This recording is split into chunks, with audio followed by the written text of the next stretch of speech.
লাউ তো আমরা অনেক রকমভাবে খেয়ে থাকি, তবে আজকে তোমাদের সাথে লাউয়ের একটু অন্য ধরনের রেসিপি শেয়ার করব।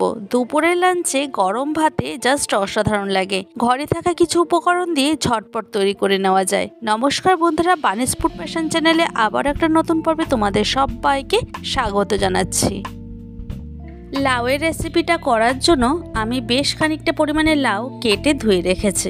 এইবার চলে এসেছি রান্নার মূল পর্বে। তার জন্য একটা কড়াই বসিয়ে দিলাম। কড়াইটা ভালো মতো গরম হয়ে যাওয়ার পর দিয়ে দিলাম সর্ষের তেল।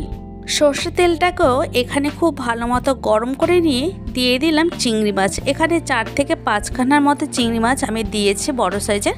এরপরে নুন আর হলুদ দিয়ে প্রায় 2 মিনিটের মতো ভেজে নেব। এর থেকে বেশি ভাজলে একদমই কিন্তু ভালো লাগবে না। দেখো এখানে মাছের কিন্তু কালারটা চলে এসছে। এই পর্যায়ে এসে আমি মাছগুলিকে তুলে নিচ্ছি। এবার যে তেলটা আছে সেই তেলের মধ্যেই আমি দিয়ে দিলাম পেঁয়াজ কুচি। এখানে একটা পেঁয়াজ ব্যবহার করেছি। আচ্ছা, ফোড়নে একটু জিরে দিয়ে দিলাম, গোটা জিরে। এরপর জিরে আর পেঁয়াজটাকে ভেজে নেব 2 থেকে 3 মিনিটের মতো। এর থেকে বেশি ভাজা দরকার নেই, তাহলে কিন্তু পেঁয়াজগুলি পুড়ে যাবে। এখানে দেখো হালকা ব্রাউন কালার হয়ে এসছে। এই পর্যায়ে এসে আমি এর মধ্যে দিয়ে দিচ্ছি 2টো চেরা কাঁচা লঙ্কা। লঙ্কার পরিমাণটা এখানে তোমরা বাড়িয়েও দিতে পারো। এবারে একটু আদা আমি এইভাবে গ্রেটারে ঘষে নিচ্ছি। এখানে কোনো মশলাই আমি বাটা ব্যবহার করছি না। হাতে কম সময় থাকলে এইভাবেও কিন্তু ঝটপট তৈরি করে নেওয়া যায়। এখন সমস্ত মশলাগুলিকে খুব ভালো করে কষিয়ে নিয়ে ভেজে নিচ্ছি, গ্যাসের ফ্লেমটাকে একদম লোতে রেখে। দিচ্ছি এর মধ্যে 1/2 টিস্পুন জিরের গুঁড়ো আর 1/2 টিস্পুন ধনের গুঁড়ো।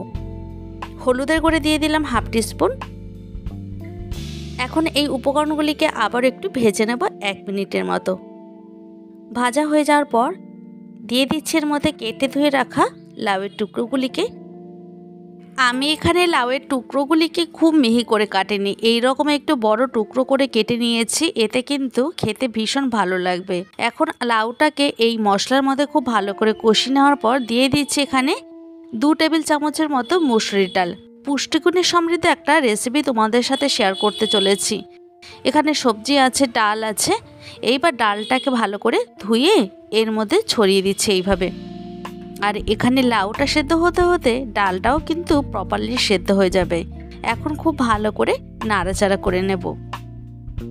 এই রেসিপিটা চিংড়ি মাছের বদলে তোমরা কিন্তু এখানে ডিমেরও ব্যবহার করতে পারো। অনায়াসে রুটি বা পরোটার সাথে এইভাবে তৈরি করে নিয়ে সার্ভ করে নিতে পারো। এখন সেদ্ধ হওয়ার জন্য একটা লিড চাপা দিয়ে দিলাম।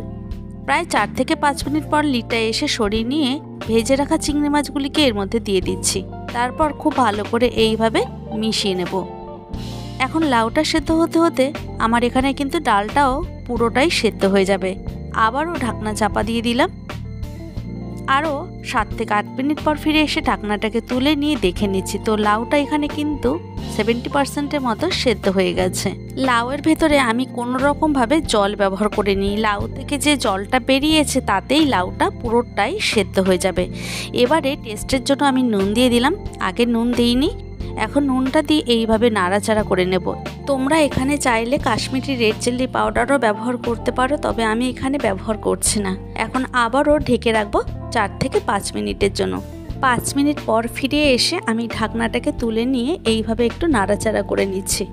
এখন এই যে গ্রেভিটা দেখতে পাচ্ছ, এই গ্রেভিটা যতক্ষণ না শুকিয়ে যাচ্ছে আমি ততক্ষণে কিন্তু রান্না করে নেব। একদম লাস্টে আমি কিছুটা পরিমাণে ধনেপাতা কুচি ছড়িয়ে এইভাবে নাড়াচাড়া করে নিচ্ছি।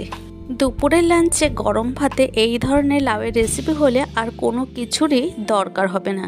লাউটা আমার একটু মিষ্টি মিষ্টি খেতে ভালো লাগে, তাই দিয়ে দিলাম একটা বাতাসা। লাল বাতাসা ব্যবহার করছি চিনির পরিবর্তে। তোমরা চাইলে এখানে চিনিরও ব্যবহার করে নিতে পারো। গ্যাসের ফ্লেমটাকে এখন বাড়িয়ে দিয়ে খুব ভালো করে রান্না করে নিয়েছি। এখন একটা সার্ভিং বলে সার্ভ করে নেব। তৈরি করে নিলাম দুপুরের লাঞ্চে খাওয়ার জন্য দারুণ স্বাদের লাউয়ের একটি অসাধারণ এবং সিম্পল রেসিপি। যদি আমার চ্যানেলে এই ধরনের আরও নিত্য নতুন ভিডিও পেতে চাও তাহলে অবশ্যই প্রচুর লাইক কমেন্ট শেয়ার করো। তোমাদের এক একটা লাইক এবং কমেন্ট আমাকে আরও নতুন ভিডিও তৈরি করার মোটিভেট করে। দেখা হবে নেক্সট কোনো ভিডিওতে অন্য কোনো দিন এবং অন্য কোনো সময়। তোমরা প্রত্যেকেই ভালো থাকবে, সুস্থ থাকবে। আজকের ভিডিওটি আমি এখানেই শেষ করছি।